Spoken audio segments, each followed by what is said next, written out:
बहू का घूंघट। नविका और पार्थिव एक दूसरे से बहुत प्यार करते हैं और शादी करना चाहते हैं।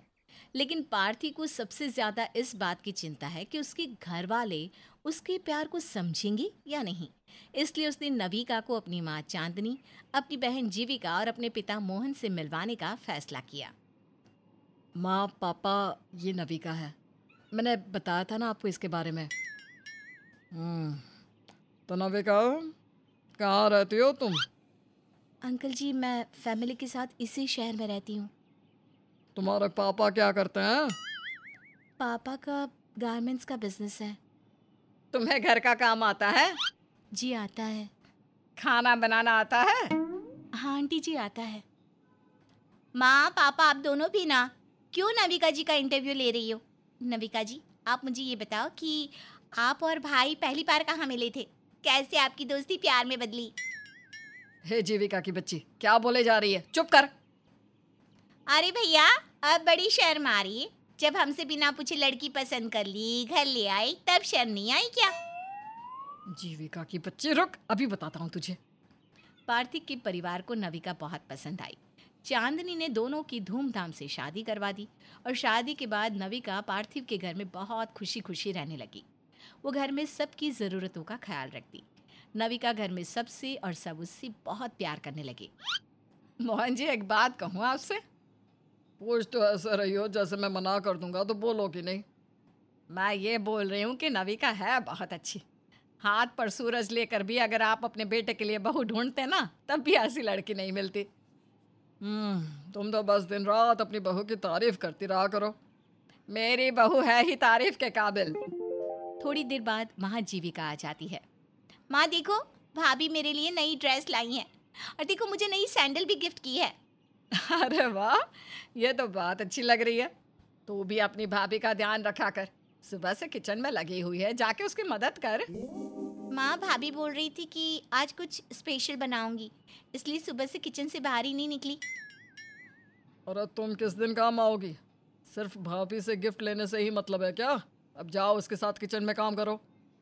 और हाँ, अपनी भाभी से घर का काम करना सीख जा, ताकि तुझे भी तेरे ससुराल में इतना ही प्यार मिले।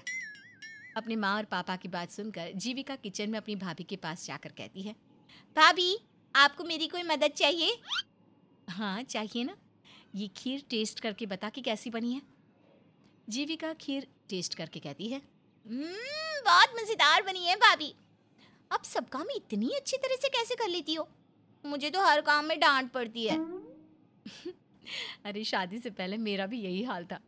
मेरी माँ भी मुझे बात बात पर डांटती थी, लेकिन देखो अब सब कुछ आ गया ना मुझे। दोनों बात कर ही रही थी कि तभी वहाँ पर चांदनी आकर कहती है, अरे फिर से तुम दोनों की बातें शुरू हो गई। माँ बस बन गया खाना, ला रहे हैं भाभी और मैं।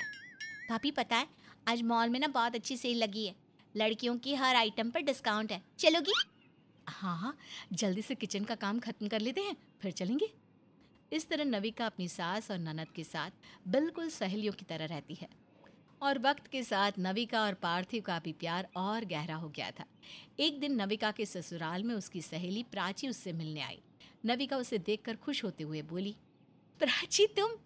मैं बता नहीं सकती कि मुझे कितना अच्छा लग रहा है तुम्हें यहाँ देखकर। तुम तो मुझे ऐसे भूल गई कि पूछो मत। लग ही नहीं रहा था कि तुम्हें इस जन्म में फिर से देख पाऊंगी। देविका, मैं तुम्हें कभी नहीं भूल सकती। देखो, तभी तो तुमसे मिलने तुम्हारे ससुराल तक आ गई। नविका प्राची को घर में सबसे मिलाती है। नविका अपनी सहेली के लिए खाना बनाती है और बीच बीच में अपने ससुराल वालों का काम भी करती है।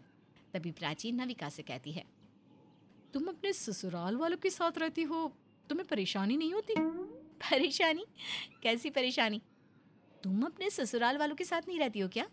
नो बाबा नो, मैं तो अपने पति के साथ अकेली रहती हूँ। जो मन में आया वही करती हूँ। मन करता है तो खाना बनाती हूँ, नहीं करता तो अपने पति के साथ कहीं बाहर चली जाती हूँ। ना कोई रोकने वाला, ना कोई टोकने वाला। और तेरे ससुराल वाले, वो कहाँ रहते हैं? देख नविका, पहले तो मैं अपने ससुराल वालों के साथ रहती थी, लेकिन बाद में मैंने अपने पति से कह दिया कि मैं आपके घर वालों के साथ नहीं रह सकती। और वो मान गए? हाँ, मानते क्यों नहीं। लेकिन तू अपने ससुराल वालों से अलग क्यों हो गई? यार, सुबह उठते ही काम में लग जाती थी। सबके लिए खाना बनाओ, कहीं जाओ तो पहले सास से पूछो। अपनी मर्जी से कुछ नहीं कर सकती थी मैं, समझ ले सांस भी नहीं ले सकती थी। लेकिन अब ना बहुत खुश हूँ मैं। बात तो सही बोल रही है तू। ये बोलकर नविका कुछ सोचने लगी। तभी प्राची ने उसे टोकते हुए कहा, अरे क्या सोचने लगी? मैं कब से देख रही हूँ कि तू अपने ससुराल वालों को कितना काम कर रही है। कभी तेरी ननद, कभी सास, कभी ससुर, कुछ ना कुछ काम बता रहे हैं। इतनी देर में तो 3-3 बार खाना बना लेती मैं। प्राची कुछ देर बाद नविका के घर से चली जाती है। प्राची की बातें नविका को ठीक लगी। वो सारी रात इस बारे में सोचती रही और अगले दिन उसने अपनी माँ चारू के पास जाकर सारी बात बताई। माँ, प्राची ठीक ही तो बोल रही थी, अलग रहने में बहुत फ़ायदा है, लेकिन मैं पार्थिव को ये बात बोलूँ कैसे? बेटा, तुझे कुछ भी बोलने की ज़रूरत नहीं है। तू कुछ ऐसा कर कि तेरे सास ससुर खुद ही तुझे और पार्थिव को घर से निकाल दे। लेकिन माँ, मुझे तो घर में सभी बहुत प्यार करते हैं, वो कभी मुझे घर से नहीं निकालेंगे, और मैं घर वालों की नज़रों में बुरी भी नहीं बनना चाहती। अरे बेटा, किसने कहा कि तू अपने ससुराल वालों की नज़रों में बुरी बने? तू घर में कोई बकरा ढूंढ लेना जिसके कंधे पर बंदूक रखकर तू फायर कर सके। तेरा काम भी हो जाएगा और तू किसी की नज़रों में बुरी भी नहीं बनेगी। नविका को अपनी माँ की बात समझ में आ जाती है और वो अपने घर जाकर घर के कामों में लग जाती है। शाम को जब उसका पति आता है तो उससे पूछता है, नविका, क्या हुआ तुम्हें? इतनी उदास क्यों हो? उदास नहीं हूँ, बस घर का काम करते करते थक गई हूँ। अरे क्यों करती हो इतना काम जो थक जाती हो? मैं नहीं करूँगी तो कौन करेगा? ऊपर से आज मेरा फेवरेट शो आने वाला है, पर मैं टीवी भी नहीं देख सकती। क्यों, क्या हुआ? टीवी खराब हो गया है क्या? नहीं, खराब तो नहीं हुआ, लेकिन माँ जी और पापा रोज़ टीवी देखते हैं। अब उनसे ये तो नहीं बोल सकती ना कि आप दोनों टीवी मत देखो, मुझे टीवी देखना है। चलो मैं कुछ करता हूँ। अगले दिन पार्थिव टीवी अपने कमरे में लगवा देता है। ये देखकर घर वालों को थोड़ा अजीब तो लगता है, लेकिन कोई उससे कुछ नहीं कहता। इसके बाद नविका पार्थिव से कहती है, पार्थिव, आप और आपकी घरवाली शादी से पहले कितनी बड़ी बड़ी बातें करते थे, लेकिन शादी के बाद तो सारी बातें हवा में उड़ गई। अब क्या हुआ नविका? मैं अपनी मर्जी से कुछ नहीं कर सकती, कपड़े भी नहीं पहन सकती। बस 2-4 साड़ियाँ दी है तुम्हारे घर वालों ने। ये सारी पाबंदियाँ मेरे ऊपर ही क्यों लगा रखी है? आपकी बहन के ऊपर क्यों नहीं? वो जीन्स, टॉप, स्कर्ट कुछ भी पहन सकती है। ये तुमसे किसने कहा कि तुम अपनी मर्जी के कपड़े नहीं पहन सकती? आपकी माँ के अलावा और कौन कहेगा? तुम आज मेरे साथ शॉपिंग पर चलना और जो तुम्हें पसंद आए वो ले लेना, बस। पार्थिव नविका को कई सारी वेस्टर्न ड्रेस दिलवा कर लाता है, जिसे देखकर जीविका तो खुश हो जाती है, लेकिन चांदनी कहती है, नविका, ये कैसे कपड़े लाई हो? तुम तो पहनती नहीं हो ऐसे कपड़े। हाँ माँ, क्यों, इसके कपड़ों को लेकर आपको कुछ प्रॉब्लम है क्या? अरे ऐसा तो कुछ भी नहीं है, मैंने ऐसा क्या कह दिया बेटा? माँ, नविका ऐसे कपड़े पहनती नहीं है, लेकिन अगर पहनना चाहे तो पहन सकती है। आपको या घर में किसी को भी उसे रोकने टोकने की कोई ज़रूरत नहीं है। नविका, चलो कमरे में। नविका और पार्थिव कमरे में चले जाते हैं। नविका ने घर में नफरत फैलाना शुरू कर दिया था। पार्थिव की बात सुनकर उसकी माँ को बहुत दुख होता है। अब पार्थिव नविका की बातों में आकर घर वालों से ऐसे ही बात करता है। नविका किसी भी कीमत पर अपने पति के साथ अलग घर पर रहना चाहती है, इसलिए वो अपने पति को कुछ ना कुछ बोलकर घर वालों के खिलाफ भड़काती रहती है। एक दिन नविका ने पार्थिव से कहा, पार्थिव जी, मुझे घर के काम में लगे लगे सारा दिन हो जाता है। अगर मैं माँ जी और जीविका से कुछ भी बोलूँगी तो उन्हें बुरा लगेगा। नविका, तुम्हें बोलने की कोई ज़रूरत नहीं है, मैं हूँ ना, मैं माँ से बात करूँगा। पार्थिव अपनी माँ के पास जाकर कहता है, माँ, मुझे आपसे ज़रूरी बात करनी है। हाँ हाँ हाँ, बोलो बेटा। माँ, नविका सारा दिन काम में लगी रहती है, आप और जीविका उसकी मदद क्यों नहीं करते? बेटा, मैं तो नविका से बोलती हूँ मदद करवाने के लिए, लेकिन वही मना कर देती है। माँ, वो तो मना करेगी ही, लेकिन इसका मतलब ये नहीं कि आप उसके एक बार मना करने पर मान जाओ। और जीविका बच्ची नहीं है, वो बड़ी हो गई है, तो आप उसे भी घर के कामों में हाथ बटाने के लिए कहो ना। बेटा, हम उससे कहते हैं, ये बात तुम्हारी बीवी को भी पता है, लेकिन ये बता कि तू आज इतना क्यों बोल रहा है? अगर नविका को कोई परेशानी होगी तो वो खुद बोल ही देगी हमसे। माँ, वो बोलती ही तो नहीं है, तभी तो मुझे बोलना पड़ता है। पार्थिव वहां से चला जाता है और कुछ देर बाद चांदनी अपने पति और बेटी से कहती है, सुनिए जी, ये पार्थिव को पता नहीं क्या हो गया है। न जाने क्यों उसे ऐसा लग रहा है कि हम इसकी बीवी के साथ बुरा व्यवहार करते हैं। पर इसे ऐसा लग क्यों रहा है? कहीं नविका ने तो कुछ नहीं कहा इससे? नहीं पापा, नविका भाभी कुछ नहीं कह सकती। उनके जैसी भाभी तो ढूंढने से नहीं मिलेगी। हाँ, नविका को कुछ कहना होता तो वो सीधा हमसे कहती। चलो खैर छोड़ो, जा नविका तू किचन में जा और अपनी भाभी की मदद करवा ले। मैं बाजार से कुछ सामान लेकर आती हूँ। पार्थिव के घर वाले इस बात को नज़रअंदाज कर देते हैं और सभी नविका के साथ उसके घर के काम में उसकी मदद करवाते हैं। अब नविका सोचती है, क्या करूं? पार्थिव के घर वाले तो हर बात प्यार से मान जाते हैं।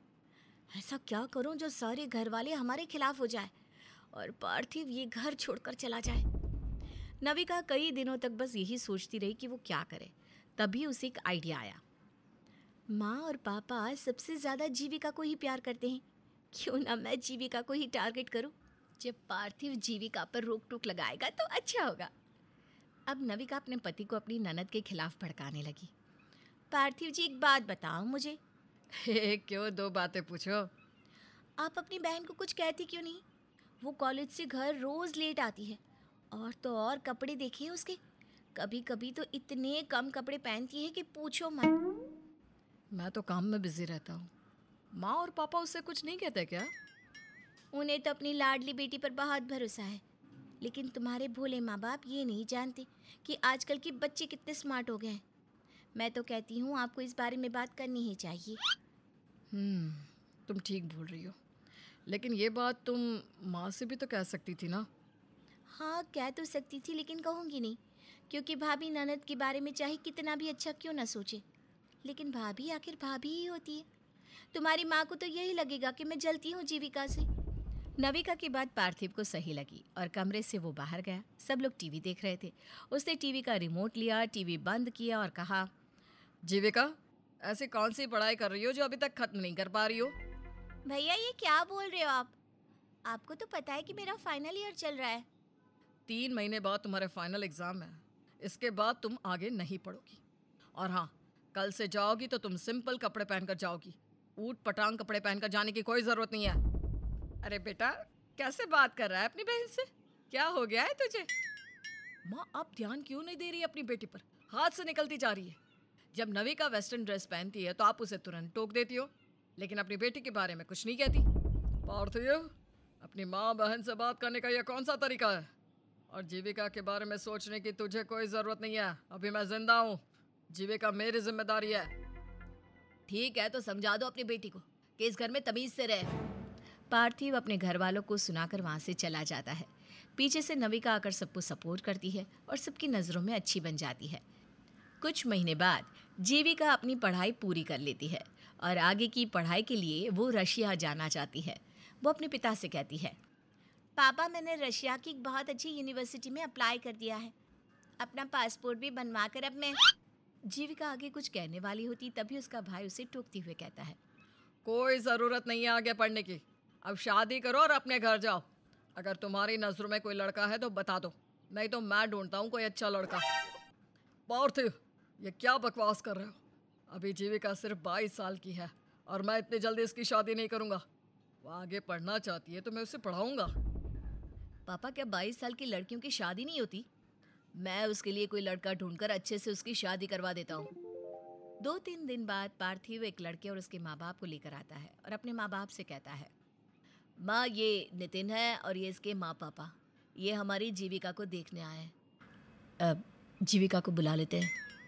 ये बात सुनकर चांदनी और मोहन हैरान हो जाते हैं। तभी मोहन कहता है, ये क्या बोल रहे हो तुम? हमसे बिना पूछे तुम लड़के वालों को कैसे लेकर आ गए? पापा, इस बारे में हमारी बात हो चुकी है। नितिन बेटा, जीविका मेरी बेटी है। उसकी शादी का फैसला मैं लूँगा और मैं अभी उसकी शादी नहीं करना चाहता। तुम अपने माता पिता को लेकर यहाँ से जा सकते हो और हमें माफ़ कर देना बेटा। पार्थिव, जब आपके पापा शादी के लिए तैयार नहीं है तो आपने हमारा समय बर्बाद करने के लिए हमें क्यों बुलाया? नितिन अपने माता पिता को लेकर वहाँ से चला जाता है। उस दिन पार्थिव और मोहन के बीच बहुत लड़ाई होती है। दोनों बाप बेटों में बातचीत बंद हो जाती है। एक दिन नविका पार्थिव से कहती है, पार्थिव जी, मुझे कहना तो नहीं चाहिए, लेकिन फिर भी कह देती हूँ, इस महीने घर का खर्च बहुत हो गया। तुम्हारी बहन तो चली गई रशिया, अब तुम ही बताओ उसकी पढ़ाई में क्या कम पैसे लगेंगे? और आपके माँ बाप की जिम्मेदारी भी तो हम पर ही है। मैं आज ही माँ से कहता हूँ कि घर में कम खर्चा करे। पार्थिव अपनी माँ के पास जाकर कहता है, माँ, 2-3 महीनों से घर में बहुत खर्चा हो रहा है। पापा तो रिटायर हो गए और पैसे पेड़ पर नहीं उगते। ना ही आपकी लाडली बेटी रशिया से पैसे भेजती हैं, इसलिए आप घर में खर्चा कम कीजिए। पार्थिव, खर्चा तो तुम्हारी बीवी उठाती है, मेरे हाथ में पैसे रहते ही कहाँ है। मुझे कुछ चाहिए होता है तो मैं तुम्हारे पापा से मांग लेती हूँ। वाह वाह वाह, घुमा फिरा कर सारा इल्ज़ाम बेचारी नविका पर लगा दिया करो। एक तो वो तुम सबका इतना ख्याल रखती है, ऊपर से आप उसी पर इल्ज़ाम लगा रही हो। इल्ज़ाम नहीं लगा रही हूँ बेटा, मैं तो बस, अरे रहने दो माँ। पार्थिव वहाँ से चला जाता है। अब चांदनी और मोहन को अपने बेटे के साथ रहना मुश्किल हो गया था। वो छोटी छोटी बातों पर अपने माँ बाप के साथ झगड़ा करता। इस वजह से मोहन ने अपने घर का आधा हिस्सा बेच दिया और उससे जो रुपए मिले उन रुपयों को अपने बेटे को देते हुए कहा, ये लो पार्थिव बेटा, ये 25 लाख रुपए है। तू अपनी पत्नी के साथ अलग घर लेकर रह सकता है। और बात रही हमारे खर्चों की, तो मेरा पेंशन अभी भी आता है, जिससे तेरी माँ और मेरा आराम से गुजारा हो जाएगा। तुझे हमारी और अपनी बहन की चिंता करने की कोई ज़रूरत नहीं है। पार्थिव इस बात से हैरान हो गया कि उसकी माँ और पापा ने उससे बिना पूछे घर का एक हिस्सा कैसे बेच दिया। लेकिन आज नविका की खुशी का कोई ठिकाना नहीं है, क्योंकि अलग घर में रहने के लिए उसने बहुत मेहनत की थी। वही तो रंगलाई थी। क्या पार्थिव वो रुपए लेकर अलग घर में चला जाएगा? क्या पार्थिव और उसके घर वालों को नविका की सच्चाई का कभी पता लग पाएगा? आपको क्या लगता है, क्या नविका ने अपने ससुराल वालों के साथ जो किया वो सही था?